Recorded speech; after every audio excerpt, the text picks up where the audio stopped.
Walters is the place to be after Grant and Danny's parade down Half Street now that the Nats are over 500. Walters is buying a beer for the first 100 Nats fans who show up for the watch party that starts at 6 o'clock. Insurance isn't a one-size-fits-all, and shopping for it shouldn't feel like squeezing into something that just doesn't fit. That's why drivers have enjoyed Progressive's Name Your Price tool for years. With the Name Your Price tool, you tell them what you want to pay, and they show you options that fit your budget. Enough hunting for discounts, trying to calculate rates, and tinkering with coverages. Maybe you're picking out your very first policy. Or maybe you're just looking for something that works better for you and your family. Either way, they make it simple for you to see your options. No guesswork, no surprises. Ready to see how easy and fun shopping for car insurance can be? Visit Progressive.com and give the Name Your Price tool a try. Take the stress out of shopping and find coverage that fits your life on your terms. Progressive Casualty Insurance Company and Affiliates. Price and coverage match limited by state law. Hey, sweetie, your mother showed me this Carvana thing for selling the car. I'm going to give it a try. Wish me luck. Me again. I put in the license plate. It gave me an offer. Unbelievable. Okay, I accepted the offer. They're picking it up Tuesday from the driveway. I haven't even left my chair. It's done. The car is gone. I'm holding a check. Anyway, Carvana, give it a whirl. Love ya. So good, you'll want to leave a voicemail about it. Sell your car today on Carvana. Pickup fees may apply. 2-ball, 2-strike count on the game's first hitter. The pitch to Wood. Curveball blasted. Right center field and deep. Way back it goes, and the Nationals have a 1-0 lead. Leadoff home run for James Wood, his 4th of the season. And on the game's 6th pitch, Wood deposits that over the right center field wall. It's the Nationals 1, Cleveland 0, 1 batter in. Here's the set. And the 3-1. Changeup ripped deep right field. DeLauder giving chase. It's over his head and it's gone. Off the top of the wall and gone. Another home run for the Nationals and they lead it 6-0. Their 4th homer in 2 innings. 4th of the season for Garcia. This offense cannot be stopped. Nationals with 9 hits. 5 home runs and a 5-run lead. Bailey sets up down and away with a target. The 0-2 is lofted deep left field toward the corner. This one way back there, and it is gone onto the pavilion. Another home run for Curtis Mead. Another home run for the Nationals. They lead at 8-2. Their 6th homer of the game. And Mead now has 7 on the season. 2 homers, 3 RBIs tonight. What a game for Curtis Mead. And welcome to Nats Chat. I'm Al Galdi, host of the Al Galdi podcast. I'm joined by Washington Nationals insider Mark Zuckerman of NatsJournal.com. The first year of this podcast was 2021. The Washington Nationals now are above 500 at the latest point in a regular season since being 40-39 through games on July 1st, 2021. A 10-2 win at the Cleveland Guardians on Monday evening, Memorial Day evening, in Game 1 of a 3-game series. This was a game in which the Nats smashed 6 home runs, and the Nats in MLB's 2026 regular season now are 28-27, 18-11 on the road versus 10-16 at home. I cannot say enough good things about what this team is doing in season number 1 of a restarted rebuild. Remember, the Nats are supposed to be putrid, and instead the team is above 500. The Nats, of course, have been through so much during their rebuild, which started with a fire sale in late July 2021, but we right now are in the midst of the best times for the Nats since the rebuild started, the best times for the Nats since this podcast started. If you are a Nats fan, enjoy this, revel in this. There is so much to like with this team right now. This installment of Nats Chat brought to us by Mason Kalfas. He is the top legal recruiter in Washington, D.C. Mason has been with us since our first season. You can reach him at 202-486-3535. So the Nats on Monday evening blasted 6 home runs. The Nats on Monday evening got a tremendous outing from Zack Littell as a bulk pitcher. 1 run in 7 innings with 7 strikeouts. And how about the Memorial Day weekend that the Nats just had? They went 3-1 in winning 2 out of 3 games at the National League leading Atlanta Braves over Friday through Sunday, and then winning at the American League Central leading Cleveland Guardians 10-2 on Monday evening. Mark, the Nats are having some road trip. This is really remarkable, Al. We talked already about what it meant for them to hold that Braves lineup in check over the course of the weekend, and especially Saturday and Sunday, in winning those two games and giving up one total run. Almost as remarkable to me is what they did here in game one against a Guardians pitching staff that has been lights out. That team had not given up more than 3 runs in any of its last 8 games. Let me say that again. Had not given up more than 3 runs in any of its last 8 games. The Nationals had 3 runs, 3 batters into the game, and obviously wound up with a whole lot more than that by the end of the night. That is a tremendous offensive performance against a really good pitching staff. Maybe Tanner Bybee had an off night, who knows? But after kind of worrying that what happened to the Nats offense, they had to rely on the pitching over the weekend. Well, the offense was back and in full force against a very good pitching staff. The Guardians are not some patsy team. I mean, again, leading the American League Central. The record, even with this loss, 32-24. The run differential, even with this loss, at plus 15. But when you look at what the Nats are doing here, and, when we talk about, the Nats seasons that have been the best from a pleasant surprise standpoint, right? So, 2005 immediately comes to mind. 2012, you could argue, immediately comes to mind because while the team was expected to be better, if not good, was the team expected to be that good that season? This season now is starting to enter into that conversation. We understand there's a ways to go, but as things stand right now, there are a lot of 2005 and 2012 vibes, I think anyway, with how fans are feeling about this team, how we're looking at this team, what the expectations were versus what the performance is proving to be. Yeah, I think 2005 is a good comp. Obviously, that was the first year, so there was a lot of excitement, but everybody knew deep down that was not a team that was really built to win. And if I recall, they were right around the 500 mark on Memorial Day, and that's when they kicked off the 10-game winning streak that propelled them into first place and ultimately the best record in the National League going into the All-Star break. Now, there's a long way to go between this and getting to that point, but there's a little bit of a similar feeling here of a team that was sort of cobbled together and had some bright spots, but nobody really knew what to expect from them. And they hung around, played decent ball, and then they just took off at the end of May and early June, and we saw what happened. 2012, yes, it was better than expected, but there were some real expectations coming into the season that they were ready to contend for the first time since coming to DC. And then they exceeded that and won 98 games and ran away with the division. So I think so far this reminds me a little bit of 2005, a little bit of 2007, which is a team that did nothing in the offseason and people predicted more than 100 losses.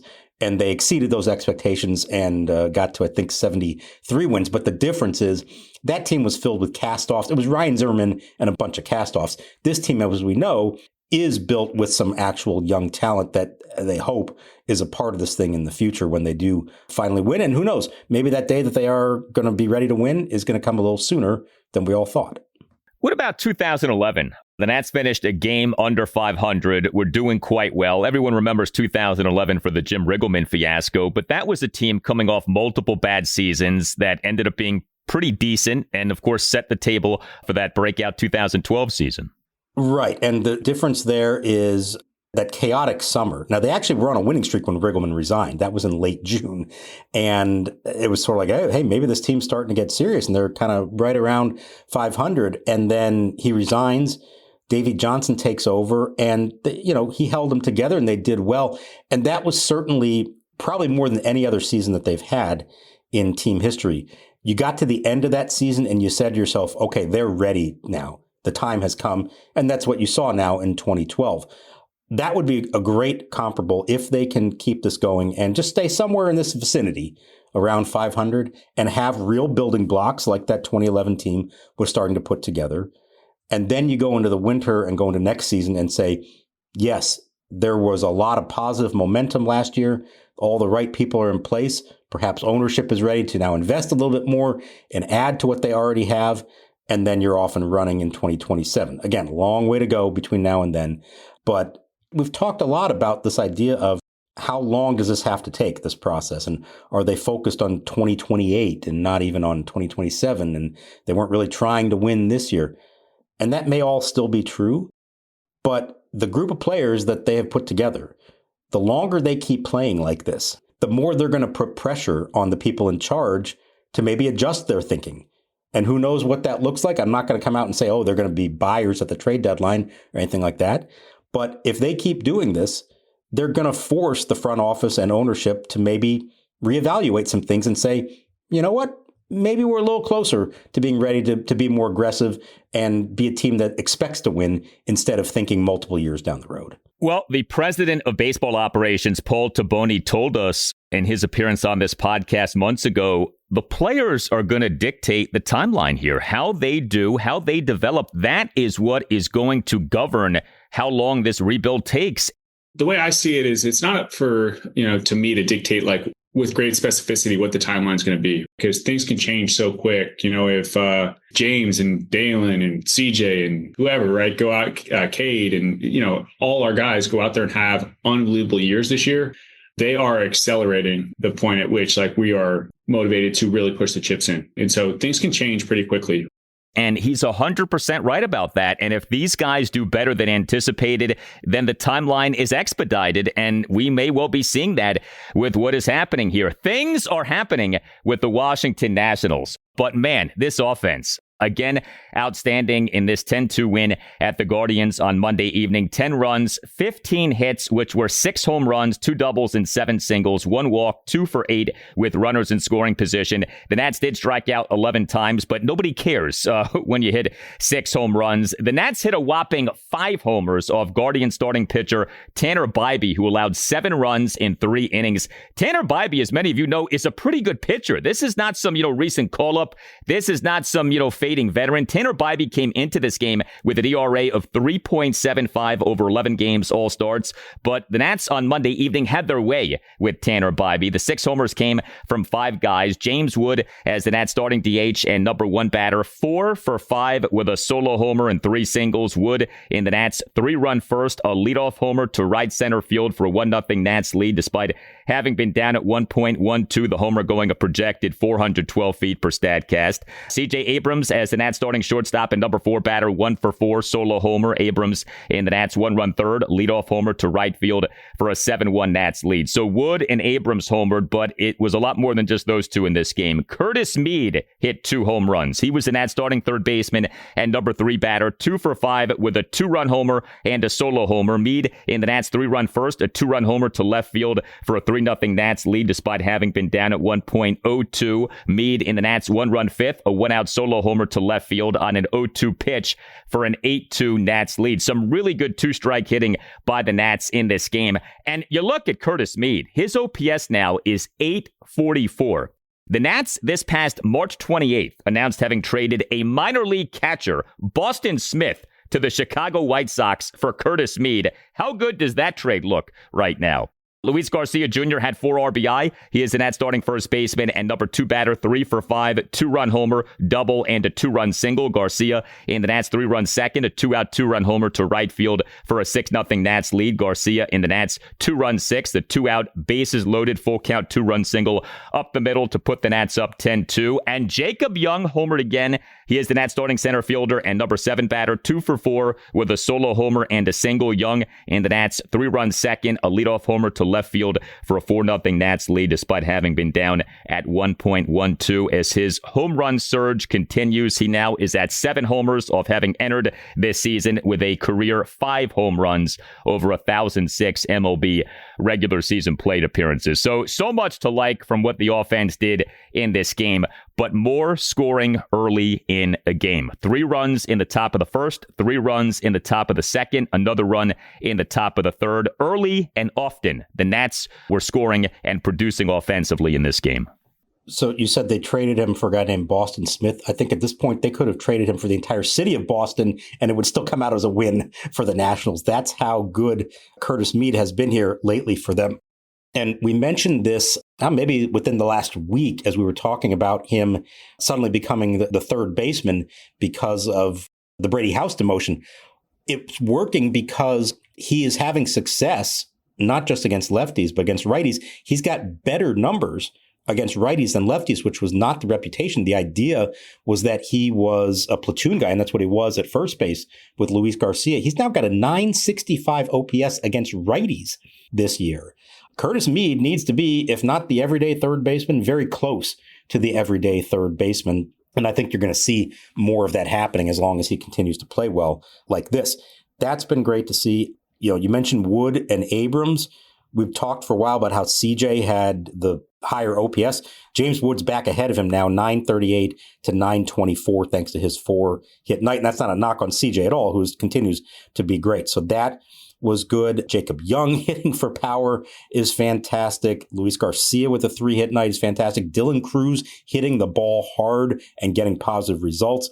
All these things are positive developments for them from an offensive standpoint. And it is nice to see, as I said, the weekend didn't go so great from an offensive standpoint in Atlanta, and you were starting to worry like, okay, maybe this was a little bit of a fluke. They're finally coming back to earth. For them to come right back and put together this kind of performance the next night, that bodes well for suggesting that what we have seen for the better part of 2 months was not just something that was inevitably going to collapse on them. And the Nats now are at 71 home runs over 55 games in this regular season. The Nats are tracking toward having more than 200 home runs over 162 games here. Wouldn't that be something? Wouldn't that be so much better than what we have seen throughout this rebuild in terms of home run hitting? That this team, as things stand right now, is tracking toward hitting 200 plus home runs in this 2026 regular season. Unbelievable. How many times in the last, 4 years have we lamented, where are they going to find power from? How can this team hit some more home runs, slug a little better? Because maybe they hit for average, maybe they hit singles, but they're not scoring runs because they can't do it in bunches. For them to flip that script is really remarkable. I mean, Jacob Young is on a 20-homer pace right now. I think that says it all. He's got 5 homers in his last 17 games, and he's certainly not alone in doing this. It's been a great thing to see, and as we've discussed so many times, when you hit for power, it makes up for so many other things, and right now they're absolutely doing that. Hey, are you a law firm partner or associate looking to transition to a new firm because of compensation? If this sounds like you should explore the lateral market and give Mason Kalfas a call. Mason is the top legal recruiter in the Washington, D.C. area. He has been a Nats Chat podcast advertiser since the beginning of our show. To find the best law firm out there for your future career, call Mason Kalfas today, 202-486-3535. Big thanks to our sponsor, BetterHelp, for partnering with us for this important conversation about mental health. This is Steve Smith here, former NFL wide receiver and host of the 89 show on YouTube. So having a counselor and working with BetterHelp, that gives you an opportunity to really start to unpack. But people don't understand, when you unpack things, you also open up a box that you're not always sure what's inside. So I think that's why seeing a professional is extremely important. If you need someone to open up to, visit BetterHelp. That's betterhelp.com/89 to get started. I sold my car in Carvana last night. Well, that's cool. No, you don't understand. It went perfectly. Real offer, down to the penny. They're picking it up tomorrow. Nothing went wrong. So, what's the problem? That is the problem. Nothing in my life goes as smoothly. I'm waiting for the catch. Maybe there's no catch. That's exactly what a catch would want me to think. Wow, you need to relax. I need to knock on wood. Do we have wood? Is this table wood? I think it's laminate. Okay, yeah, that's good. That's close enough. Car selling without a catch. Sell your car today on Carvana. Pickup fees may apply. Now the 2-2. Swing a fly ball, deep left center field for Young. Martinez turning, looking for a carom. There is none. It is gone. Jacob Young is homered again. And the Nationals have 3 homers and a 4-0 lead here in the second inning. He never had more than 3 in a season. Jacob Young has 7 home runs here on Memorial Day.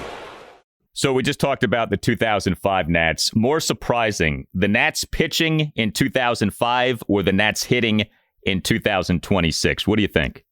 I'm going to say the hitting this year is more surprising because, and they even mentioned it on the broadcast, and it's easy to forget this, they were awful in spring training. They had nothing going offensively. I think Brady House was the only guy with any kind of like positive momentum coming out of spring training. And that's not just outsiders saying it. I know they internally were a little bit worried, like, what do we have here? How bad could this be?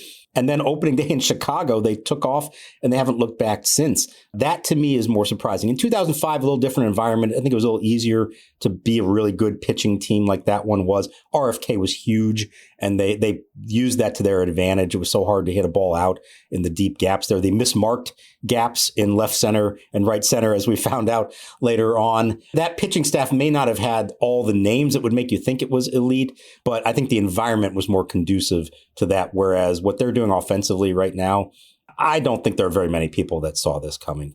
Yeah, you liked Wood and Abrams and you saw potential in others, but for them collectively as a team to be this good more than a third of the way through the season, I don't think anybody really saw that coming. And part of what's happening with the Nats right now that makes what is happening with the Nats right now so good is that the pitching has been so much better. The pitching was superb in the Nats winning 2 out of 3 games at the Braves Friday through Sunday. And the pitching in this 10-2 win at the Guardians on Monday evening was terrific. Zack Littell served as the Nats bulk man. The Nats went with an opener in this game, reliever PJ Poulin. He allowed 1 run in 2 innings. Bottom of the second, gave up a leadoff homer by Rhys Hoskins to left field to cut the Nats lead to 6-1. Littell came into the game, and that was it. He was the only other pitcher used by the Nats in this game. Littell was so good. He allowed 1 run in 7 innings with 7 strikeouts. He gave up 5 hits, which were 2 doubles and 3 singles. He issued 3 walks, threw a good number of pitches, but threw a lot of strikes, 106 pitches, 70 strikes, just 36 balls. Zack Littell, he of course got off to such a rough start in this regular season. 6 games, including 5 starts, ERA 7.85, whip 174. But how about Zack Littell now in this month of May? 5 games, including 2 starts, ERA of 2.19, whip of 0.97. And you take a step back and you look at how the Nats have taken 2 veteran starting pitchers in Miles Mikolas and Zack Littell, who had been reeling. I mean, I don't think we can overstate how poorly those 2 were doing. And what each guy is doing in this month of May. Mikolas in this month of May, 4 games, including 2 starts, ERA 3.26, whip 0.93. We talk about the new regime, the new process, analytics-based, etc. Littell and Mikolas. I don't know if we say that they have been fixed, but they certainly have improved. And the Nats are getting a whole lot more out of these guys now as compared to what had been happening just a few weeks ago. If nothing else, it's a testament for 2 things. Number 1, patience, especially with veterans who have track records. And I know it's frustrating. We all were in that same boat in mid to late April. And you're saying, how much longer are they going to continue with this? When are they just going to give up on these guys?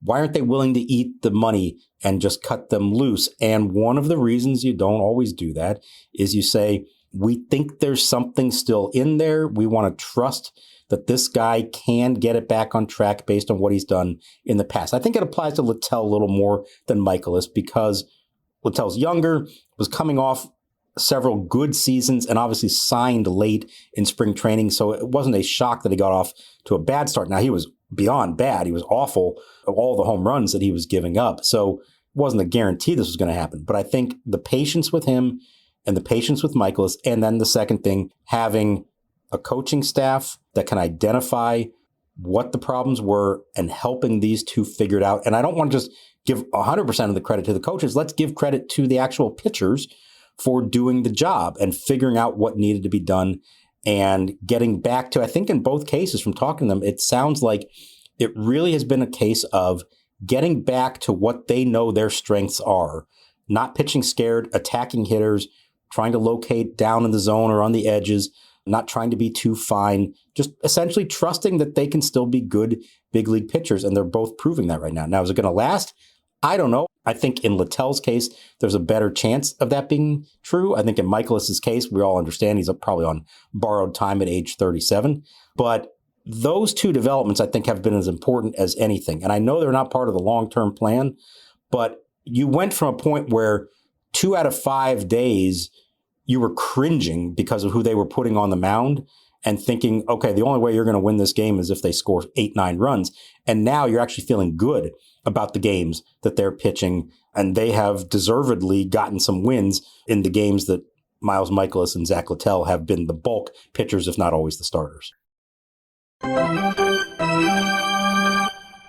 Al Galdi here to tell you about Window Nation's Buy 4, Get 4 free sale. But before that, the Window Nation look into the future. Here's the pitch, grounded the other way by Seaver. That's a base hit to right field. Pinckney races around third. He's headed for home. The throw offline, not in time. Seaver King drives in the go-ahead run with an off-field ground ball singled into right. Pinckney scored no problem.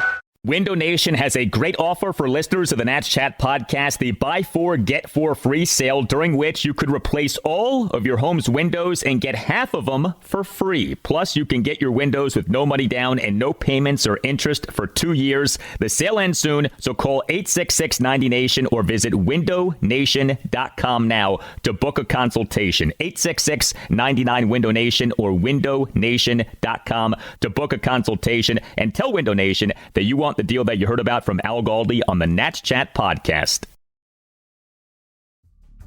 Baseball fans know every pitch can change a game. Playoff hockey is just as intense. Every shift, every second matters. NHL on TNT has the best coverage, with stars like Paul Bissonnette bringing laughs and Wayne Gretzky breaking down the action. The studio crew makes every game feel bigger, just like a big Nationals win. Playoff hockey is unpredictable, physical, and full of overtime drama. If you love sports, you'll love the energy. Watch the Stanley Cup playoffs on TNT, TBS, truTV, and HBO Max. 2-2 the count.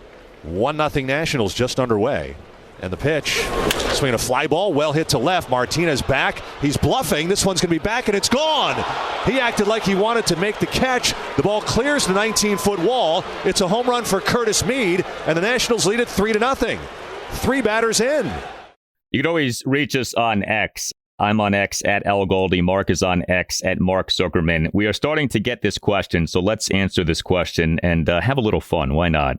So this is kind of representative of what we're getting. We got this from a Jay Johnson on Monday night. If the Nats are at/near 500 at the All-Star break, is it time to add instead of subtract at the deadline? Yes, I am drinking the Kool-Aid. Thank you very much for that. Drink away, my friend. Drink away. So the 2026 MLB trade deadline is not until Monday, August 3rd at 6 p.m. Eastern. So you actually have quite a bit of time to figure out what you want to do regarding that trade deadline. But let's go ahead and entertain this. What do you think would it take for the Nats to buy at the deadline? Like, what would have to be the scenario in terms of record, in terms of where they are in, say, the wild card standings? Obviously, ownership approval would be needed to potentially add payroll. But what do you think would have to be a realistic scenario under which Paul Taboni is a buyer? I can't believe we're talking about this. Paul Taboni is a buyer at the 2026 trade deadline. Oh, that Kool-Aid is so sweet right now, isn't it? I'm picturing the big Kool-Aid man bursting through the wall. Oh, yeah. Look, there's nothing wrong with dreaming a little bit. As Andy Dufresne wrote to Red at the end of the Shawshank Redemption, hope is a good thing, maybe the best of things. Yes, have hope. There's nothing wrong with being hopeful about this team, not just in the long run, but right now. But I'm going to douse this a little bit here and just say this. They're over 500. That's fantastic. They're 2 games out of the wild card. That's fantastic. Here's the problem. They've got 4 teams ahead of them for the final wild card spot right now. And then another 2 above that for the other 2 wild card spots. They're not catching the Braves for the division. The Braves are running away with it in spite of how well the Nats played against them over the weekend. There are really 4 teams in the National League that I would be stunned if they don't make the postseason. The Braves, Dodgers, Brewers, and Padres. They're all at 585 or better in their winning percentage. And then you have this other group that's the Cardinals, who are exceeding expectations. They were supposed to be rebuilding. That may not hold up. But the Diamondbacks, the Cubs, who have lost 9 in a row but were on fire before that. The Reds and the Pirates, 2 teams above 500, trying to get over that hump and prove that they are ready to be contenders. And then right behind the Nationals, the 500 Phillies, who've already had to climb back from their awful start of the year. That's a lot of teams, and there's only 6 spots in the end. So I think the odds are stacked against them. This is probably not the kind of year where 86, 87 wins is going to get you in. It's probably going to be closer, if not all the way up to 90. And that's a tall task to ask of these guys. Now, in a broader sense, Can the way they're playing change the way they approach the trade deadline? Sure. You don't have to go into that and just say they're automatically sellers and you have to trade CJ Abrams and you have to trade Zack Littell and Foster Griffin. No, they don't have to do that. I would think that there's a middle ground there.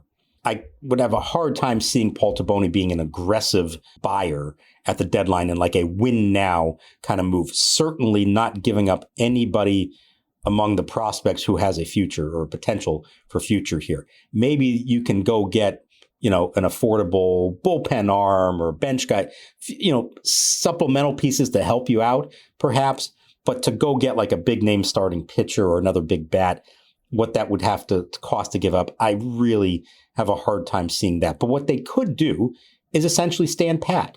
And that's not the worst thing in the world. You don't have to then say, okay, well, Foster Griffin's a free agent at the end of the year, so we have to trade him now. Like, no, you can hold on to him, see how things go the rest of the year. Maybe you do make a surprise run. And if you don't, he's still here, and maybe you can convince him to come back next year. CJ Abrams, of course, Zack Littell, all these guys. You can take that approach, and I don't think there's anything wrong with that. I just would be very surprised with this particular front office and understanding the landscape of the whole National League that they would allow themselves to forego the larger plan here and trade anything away that could help them in the future at what would have to be considered still a long shot to make it to October this year.